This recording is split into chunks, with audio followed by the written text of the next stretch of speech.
शाम को घर पर कुछ मेहमान आने वाले हैं, तो तुम अच्छा सा खाना बना लेना बहू। ठीक है मम्मी जी, आप बता दीजिए क्या क्या बनाना है और कितने लोग आ रहे हैं। सुनील की मौसी जी और उनका पूरा परिवार आ रहा है। कुल मिलाकर 3 लोग और हमें मिलाकर हुए 9 लोग। तो अभी से ही तैयारी करना शुरू कर दो। और हाँ, घर की सफाई भी कर देना, हाँ, अच्छे से। जी मम्मी जी, सब काम हो जाएगा, आप चिंता मत कीजिए। पल्लवी शिवानी को घर में मेहमान आने वाले हैं इसके बारे में बताती है। क्या 9 लोगों का खाना बनाना होगा, घर की सफाई करनी है? बाप रे, सासू माँ ने तो हमें घर की नौकरानी ही समझ कर रखा है। ऐसा नहीं बोलते शिवानी, हम इस घर की बहू हैं और घर के काम करना हमारा फर्ज है। दीदी तो है ही सासू माँ की चमची, जब देखो सासू माँ सासू माँ। मैं तो इतना सारा काम नहीं करने वाली। शिवानी कपड़े लेकर गमला साफ कर रही होती है और चक्कर आने का नाटक करने लगती है। मेरा सर चकरा रहा है। तभी वहां पल्लवी और सासू माँ जाते हैं। अरे बहू, क्या हो गया तुम्हें? मम्मी जी, बहुत तेज सर में दर्द हो रहा है। तुम एक काम करो शिवानी, आराम कर लो। नहीं नहीं दीदी, घर में मेहमान आने वाले हैं, मुझे आपकी मदद करनी चाहिए। अरे कोई बात नहीं शिवानी, तुम आराम कर लो, मैं सब काम कर लूंगी। ठीक है दीदी, अगर आप इतना कह रही हैं तो आराम कर लेती हूँ। शिवानी आराम से अपने कमरे में मैगजीन पढ़ रही होती है। इसे कहते हैं आराम की जिंदगी। इतना सारा काम। चलो सारा काम खत्म हो गया, शिवानी को देख आती हूँ। शिवानी अपने कमरे में ईयरफोन में गाने सुनते सुनते सो जाती है और उसके साइड में मैगजीन भी रखी होती है। पल्लवी वहां आ जाती है और वो सब देखती है।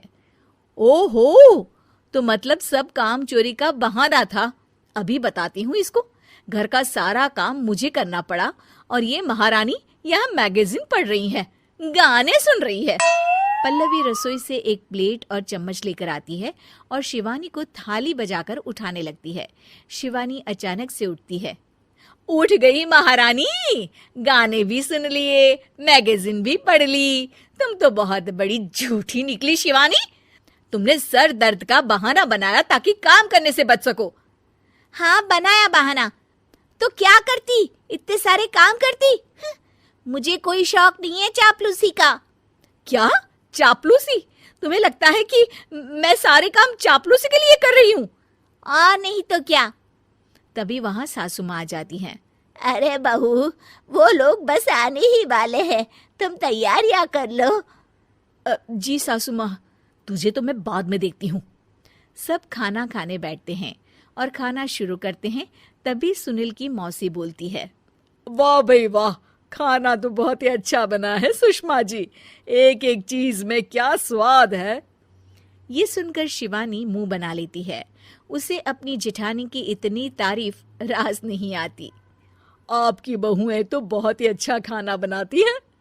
हाँ, बनाती तो दोनों ही अच्छा है, पर आज ना ये सारा खाना बड़ी बहू ने बनाया है। छोटी बहू की तबीयत ठीक नहीं थी, सो इसलिए। मानना पड़ेगा सुषमा जी, आपकी बड़ी बहू तो बहुत ही गुणवान है।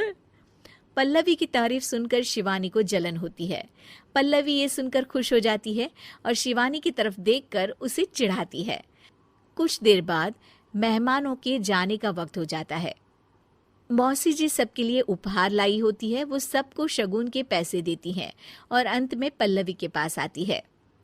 तुम्हारे लिए शगुन का लिफाफा तो है ही, पर बहू तुम्हें एक और उपहार भी मिलेगा इतना अच्छा खाना बनाने के लिए। मौसी अपने सोने के कंगन निकालकर पल्लवी को पहना देती है। ये लो, ये मेरे मनपसंद कंगन है, अब से ये तुम्हारे हुए। धन्यवाद मौसी जी। ये देखकर शिवानी तो पूरी तरह से जल जाती है और गुस्से से रसोई में चली जाती है। तभी वहां पल्लवी आ जाती है और उसे अपने कंगन दिखाने लगती है।